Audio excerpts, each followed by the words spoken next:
I'm only getting what is rightfully mine.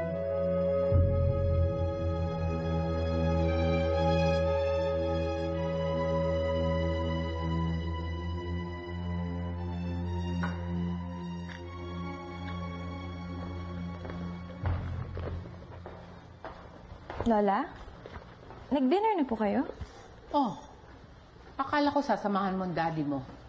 Naku, mas kailangan po kasi ako dito eh. Sige po, muna na po ako. Wait. Come, sit down.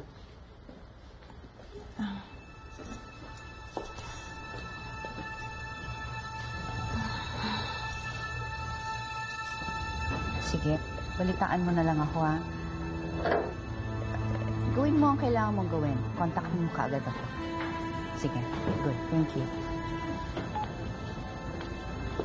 Ma'am, nandiyan po si Sir Carl.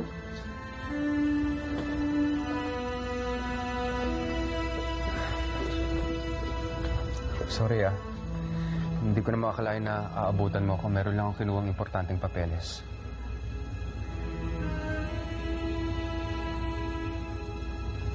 Carl, ano bang pwede kong gawin para bumalik ka sa akin? Your skin, it's so smooth. Have you had any cosmetic procedures done on your face? Naku, Lola, wala po. Natural po yan. Maganda po kasing ganda niyo po ni Mama. Oh. Lola, gusto niyo po masayahin ko po kayo? Marunong po ako nun. Stop. Stop, Adriana. You're trying too hard. Gusto ko lang naman po mapalapit sa inyo. Okay, I'm sorry. Pwede ba, Paulina, tigilan na natin to. Wala ka namang magagawa eh. Hindi mo na mababago yung mga kalokohang ginawa mo sa akin. Kung hindi mo ako kayang patawarin, at least pabayaan mo naman pakita ko sa'yo na nagsisisi ako. Huli na, Paulina. Huli na ang pagsisisi mo.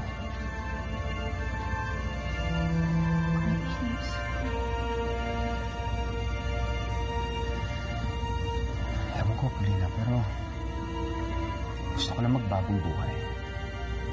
Gusto kong magsimula ulit. Kasama si Natalia. Sige po. Una na po ako. No, wait.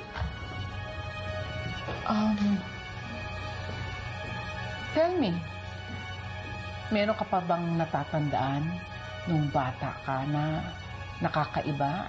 I mean, just tell me. I want to know more about you. Nung bata po ko, pinasok po ako sa isang commercial ni Mom. Ni Paulina po. 2 years old pa po ako noon eh. May picture nga po ako eh.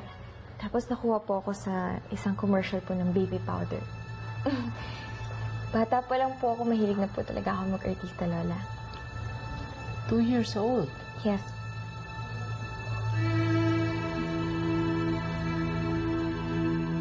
Tapatin mo nga ako, Paulina. Meron ka bang kinalaman sa mga nangyayari sa klinik ni Natalia? Kung bakit si Giselle ang nakukulong? Bakit ko naman gagawin yun? Manggugulo ako ng ibang tao para lang manira? Ano, ganun ba ang tingin mo sa akin, Carl? Paulina, kilala ko si Giselle. Mabait na bata yun. Hindi ako naniniwala sa mga binibintang nila sa kanya. Pero ako, kaya mo akong paratangan ng ganyan.